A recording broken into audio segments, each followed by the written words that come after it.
All right then so hello everyone. आज हम जिस टॉपिक पे बात कर रहे हैं उसका नाम थायराइड है।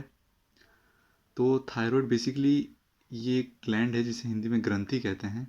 तो मेनली ये 3 हार्मोन प्रोड्यूस करता है हमारी बॉडी में, T3, T4 और कैल्सिटोनिन। मेनली इसका फंक्शन बेसल मेटाबॉलिक रेट को मेंटेन करना होता है। और बात करें इसके कॉजेज़ के बारे में, तो यानी कि कारण के बारे में, तो आयोडीन डेफिशिएंसी जिन लोगों को होती है या फिर ऑटोइम्यून डिजीज़, तो उन लोगों में ये हाइपोथायराइडिज्म कंडीशन होती है। तो मेनली ऑटोइम्यून यानी कि सरल भाषा में बात करें तो अगर कोई भी बाहरी चीज़ आपके थायराइड पे अटैक करे तो उसके कारण से आपका थायराइड डिस्ट्रॉय हो जाता है। तो थायराइड की जो फंक्शन है वो कम हो जाती है, बंद हो जाती है, तो उसके कारण से आपको हाइपोथायराइडिज्म हो जाता है।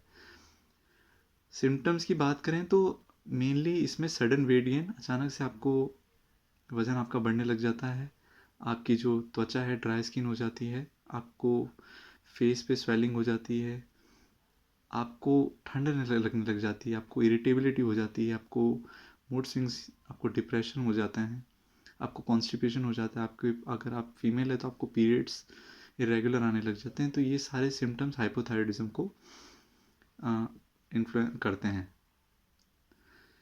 तो हम बात करें कि इसको पहचाने कैसे, तो ये सिम्टम्स के अलावा हम, अगर हमें लगते हैं कि हमें थायराइड की कोई बीमारी है तो हम डाइट चेक करा सकते हैं। आपका थायराइड टेस्ट करवाएं, आप T3, T4 आप और TSH आपका चेक करवाएं।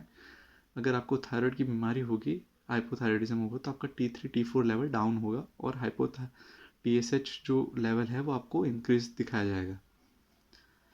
तो TSH यानी कि थायराइड स्टिमुलेटिंग हार्मोन, ये मेनली ब्रेन से रिलीज होता है, आपका बढ़ा हुआ नज़र आएगा।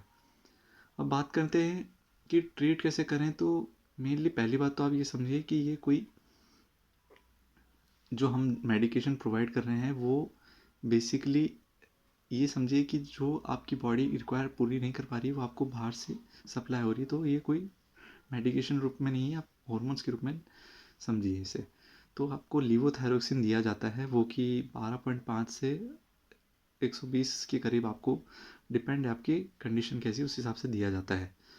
दूसरी बात ये है कि ये आपको सुबह खाली पेट लेनी होती है, 1 टाइम। और बस इसके अलावा आप अपनी डाइट के बारे में थोड़ा ध्यान रखिए। आपको मेडिटेशन, योगा और एक्सरसाइज रेगुलर करनी है। इसके अलावा जो आपकी डाइट टिप्स है वो, आप प्रोटीन ज़्यादा खाइए, फाइबर ज़्यादा लीजिए अपनी डाइट में।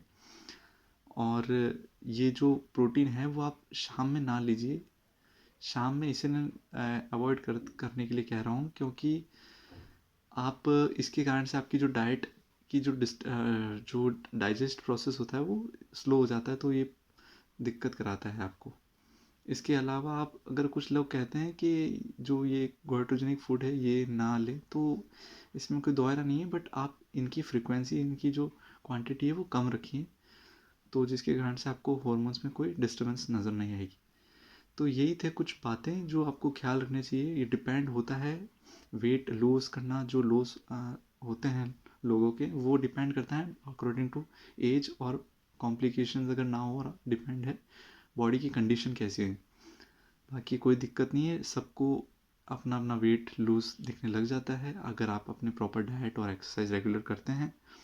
आप स्ट्रेस कम लीजिए, आप अपनी हाइड्रेटेड रहिए, तो आपको कोई दिक्कत नहीं होगी। अगर आपको कोई भी क्वेरी हो थायराइड के रिलेटेड तो आप कमेंट में लिखिए, मैं उसे आंसर करूँगा। Thank you.